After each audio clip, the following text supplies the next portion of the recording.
Just पहुंच गए हैं पटना के गुरुद्वारा यानी कि तख्त श्री हरिमंदिर साहिब पटना के। यहाँ पे अभी आपको अंदर लेके जाएंगे और दर्शन कराएंगे कि गुरु गोविंद सिंह का जो जन्म स्थान है पटना गुरुद्वारा है वो क्यों प्रसिद्ध है और अंदर में क्या क्या है, लंगर भी दिखाएंगे। तो चलिए दिखाते हैं अंदर जाके। जैसे ही आप गेट से अंदर आते हैं मतलब इन करते हैं तो आपको एक दुकान मिलेगा जहाँ की आपको सिर ढकने के लिए आपको कपड़ा मिलेगा, रुमाल और भी बहुत सारा सामान है। तो जानते हैं कि कितना दाम है यहाँ का। तो भैया बताइए पहले कि आप कब से ये दुकान खोले हुए हैं? ये बहुत पुराना दुकान है गुरुद्वारे का।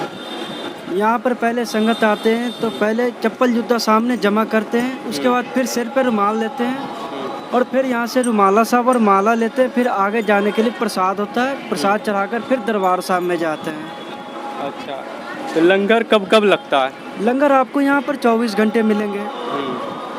तो शाम में मतलब कितना बजे तक खुला रहता है रात में?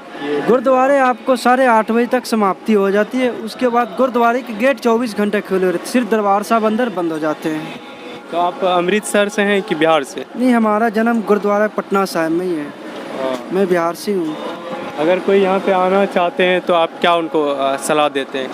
यहाँ पर कोई भी श्रद्धालु आए तो उनको यहाँ पर ठहरने का, रहने का व्यवस्था सब गुरुद्वारे प्रबंधक कमेटी करती है। जैसे हम आपको दिखाए भी थे कि कहाँ ठहरना है, तो ये यहाँ से यहाँ भी एक देखिएगा कैंपस ही बना हुआ है गुरुद्वारे का। इधर कैंपस ही है, बता रहे हैं पाजी की इधर कैंपस ही है। आते हैं बाहर से, यहाँ पर कमरा लेते हैं, कमरा लेके बगल में चले जाते हैं कि गुरुद्वारे का पूरा लाइन से ही कमरा होगा। हाँ, जैसा कि हमने आपको पीछे गली दिखाए थे आते वक्त, तो पाजी भी वही बोल रहे हैं कि उधर ही ज़्यादा कैंपस है।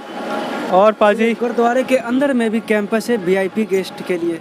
अच्छा, हाँ, अभी हम ऑस्ट्रेलिया जो पंजाब से आते हैं ना, उनके भी यहाँ पर गुरुद्वारे में वीआईपी कमरा भी बन रहे हैं। हाँ, तो आपके यहाँ पे वो सब का थोड़ा रेंज बता दीजिए ताकि लोग आएंगे तो मतलब कि खरीदेंगे सामान। यहाँ पर महाराज का किताब मिलते हैं। ये आपको ये सब गाड़ी में लगाने के लिए ये क्या मिलते हैं एक बार?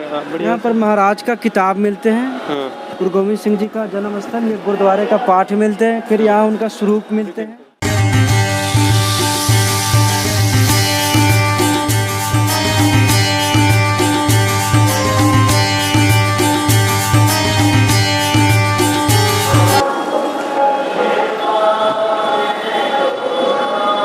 यहाँ से ही दोस्तों आपको सिर में बांधने के लिए दे दिया जाएगा। अगर आपके पास नहीं है सिर ढकने के लिए कुछ तो यहाँ से ही दे दिया जाएगा आपको। और फिर आपको अगर आपके पास लगेज है यानी बैग है तो आप यहाँ पे जमा कर सकते हैं नीचे उतर के सीढ़ी से। और आपके पास अगर गाड़ी है तो यहाँ गाड़ी भी आपको रखने की पार्किंग है और आपको सामान रखने के लिए अब कोई पैसा नहीं लगेगा और टिकट मिल जाएगा आपको। और फिर वापस वही टिकट दे के सामान ले लीजिए।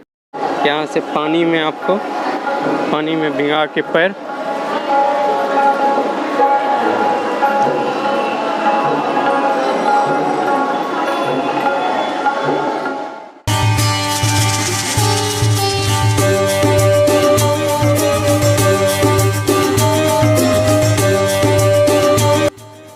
तो चलिए जान लेते हैं तख्त श्री हरिमंदिर के बारे में।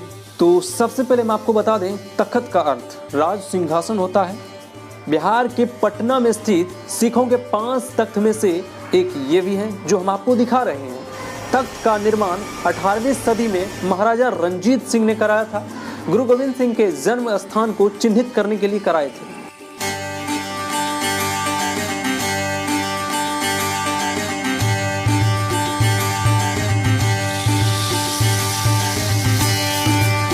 तो अभी हमारे साथ बाबा बैठे हैं गुरुद्वारा में, तो जानते हैं बाबा से कि क्या क्या यहाँ पे मतलब खासियत है, किस लिए गुरुद्वारा प्रसिद्ध है। सबसे पहले आप अपना परिचय दे दीजिए बाबा।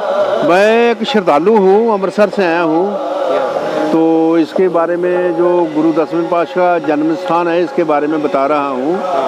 तो सबसे पहले इधर पहली पातशाही गुरु नानक पातशाह आए थे। एक जौहरी था इधर सालसराय को उन तारने के लिए आए थे। तो बहाना बना लिया, मर्दाना जी को भूख लग गया तो उसने लाल दिया गुरु नानक पातशाह ने, बजाओ इसको बेच के तो भूख अपना मिटा लो। तो जब वो बेचता बेचता इधर आया तो किसी ने लिया नहीं, तो सालसराय के पास आ गया। तो सालसराय ने बोला भी लो 101 रुपया ले लो, तो ये इसकी बेटा है, तो मैं इसको ले नहीं सकता, इसका मूल कोई दे नहीं सकता, इसका इतना कीमत है। तो बाद में वो बोलता भी जो इसका मालिक है उसके पास जाना है, वो कौन है। तो फिर वो मर्दाना गुरु नानक के पास ले गया। तो गुरु नानक पातशाह ने फिर उसको कुछ बताया, उपदेश दिया। उपदेश देने के बाद फिर वो सालसराय गुरु नानक पातशाह का पहली पातशाही का सिख बन गया। सिख बन गया तो फिर उसने हवेली गुरु नानक पातशाह के नाम लगा दिया। उसके बाद चलते चलते चलते चलते 9वें गुरु तेग बहादुर जी इधर आए। तो ये अपने परिवार समेत आए, तो छोड़ के बाद में इधर परिवार को तो शाम में चले गए। तो जब उधर से वापस आए तो उनका साहिबजादा गुरु गोविंद सिंह 7 साल के हो चुके थे। तो उनका मिलाप हुआ गुरु के बाग में। गुरु के बाग में जब मिलाप हुआ तो बाग सूखा था। जब उनके चरण पड़े तो एकदम बाग हरा हो गया। तो जो जिसका बाग था राजे का, उसने फिर बाग ही गुरु 9वें पातशाह को दे दिया। उधर ही गुरु 10वें पातशाह का साहिबजादे का मिलाप हुआ। फिर इधर आए, कुछ देर रहे। फिर गुरु तेग बहादुर जी 9वें पातशाह पंजाब में चले गए, आनंदपुर साहब में। तो चिट्ठी भेजा तो गुरु 10वें पातशाह भी चले गए। जब जा रहे थे तो जाते जाते जाते जाते एक हांडी साहब गुरुद्वारा है, इधर से को 15 किलोमीटर के लगभग। तो उधर एक माता थी, वो बहुत याद करती थी भी गुरु मेरे को मिले, गुरु मेरे को मिले। तो फिर उधर गए तो मिले। तो उनके पास एक हांडी में खीर बना रहे थे ना, वो खिचड़ी। तो उधर खिचड़ी का प्रसाद दिया। अभी भी उधर खिचड़ी का प्रसाद ही चल रहा है। कहाँ पे बाबा? इधर से दानापुर में। अच्छा, दानापुर में। दानापुर नज़दीक ही पड़ता है, 15 किलोमीटर इधर से। तो उधर फिर वो प्रसाद, अभी भी प्रसाद खिचड़ी का चलता है। तो बाद में फिर गुरु 10वें पातशाह अपने सारे चेलों के साथ, सारे सेवादारों के साथ पंजाब में चले गए। और बाबा यहाँ की क्या खासियत है? ये जो गुरु गोविंद सिंह का है, खासियत तो इधर बहुत गुरुद्वारे हैं। अच्छा, और भी हैं। हाँ। एक इधर कंगन घाट है। तो कंगन सोने का पहन रखा था गुरु गोविंद सिंह ने, तो बच्चों के साथ खेलते खेलते उधर गिर गया। वो धीरे धीरे है गंगा में, तो गिर गया। धर्म के 5 तख्त हैं, हाँ, जिसमें से 5 तख्त है। ये भी है। एक पहले अमृतसर में एक, हाँ, एक है दमदमा साहब है उधर, हाँ, एक है इधर ये पटना साहब में है, तो एक है आनंदपुर साहब में, तो एक है हजूर साहब में, नदेड़ में। अभी हम उधर जा रहे हैं। अच्छा, नदेड़ में। इसके बाद रात को आज ट्रेन है, हम उधर दर्शन करेंगे। बहुत बहुत धन्यवाद बाबा, आपको यहाँ के बारे में बताने के लिए। मेहरबानी जी, मेहरबानी। यहाँ से ही आपको प्रसाद खरीदना पड़ेगा। काढ़ा प्रसाद 20 रुपये में 1 पीस, 40 रुपये में 2 पीस। यहाँ से टिकट मिलेगा। वहाँ से यहाँ आने के बाद आपको टिकट देना है और आपको काढ़ा प्रसाद मिल जाएगा। हमने 2 पीस लिया है काढ़ा प्रसाद, 40 रुपया लगा।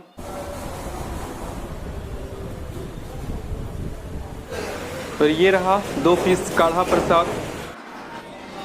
ये जो सामने गेट दिख रहा है, यहीं से ही अंदर जाते हैं। तो अंदर जाके आपको दिखाते हैं हम।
अभी हम आपको मंदिर का दर्शन करा के बाहर आए हुए हैं प्रसाद लेके, और यहाँ कुछ धार्मिक बातें लिखी गई है सिख धर्म का, तो आप पढ़ सकते हैं यहाँ पे।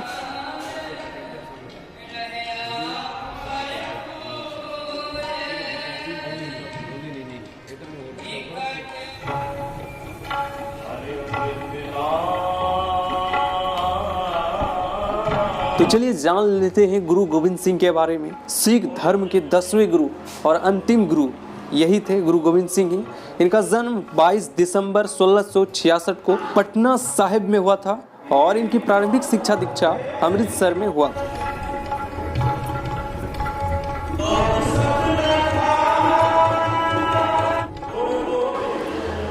इनके बाद गुरु का पद समाप्त हो गया। इन्होंने सिखों को एक सैनिक टुकड़ी में ढाल दिया और खालसा पंथ की स्थापना किया। गुरु गोविंद सिंह 5 करवार की स्थापना किया। केस, कंघा, काढ़ा, कृपान, कच्छा, इसको रखना अनिवार्य कर दिया। इन्होंने ही कहा था सिख अपना बाल कभी नहीं दिखाएंगे। अब हम आपको लंगर ले जा रहे हैं कि किस तरह वहाँ भोजन खिलाते हैं।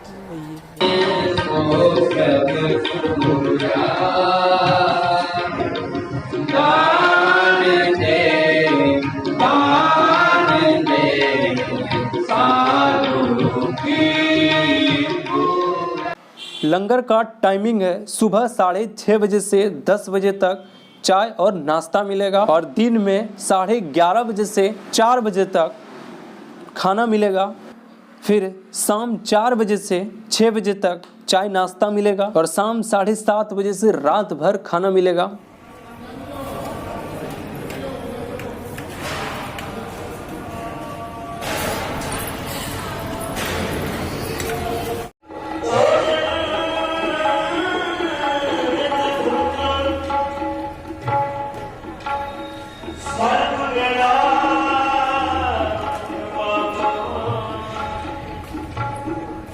हमने कोशिश किया कि आपको यहाँ की हर व्यू दिखाने का। आपको कैसा लगा? अगर अच्छा लगा हो तो प्लीज़ लाइक तो कीजिएगा।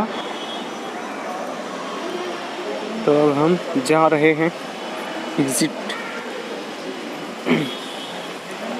यहाँ हमेशा सफाई भी होता है।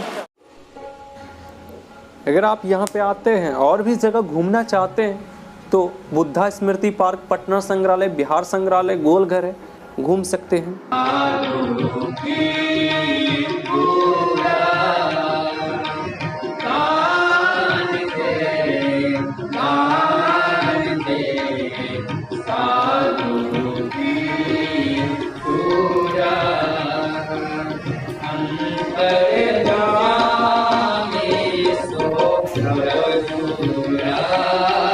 अभी हम गुरुद्वारा के दूसरा गेट से हम बाहर आ गए हैं और आपको सब दिखा दिए यहाँ के बारे में जितना भी चीज़ था। तो दोस्तों कैसा लगा? आपको तो हम दिखा दिए सब।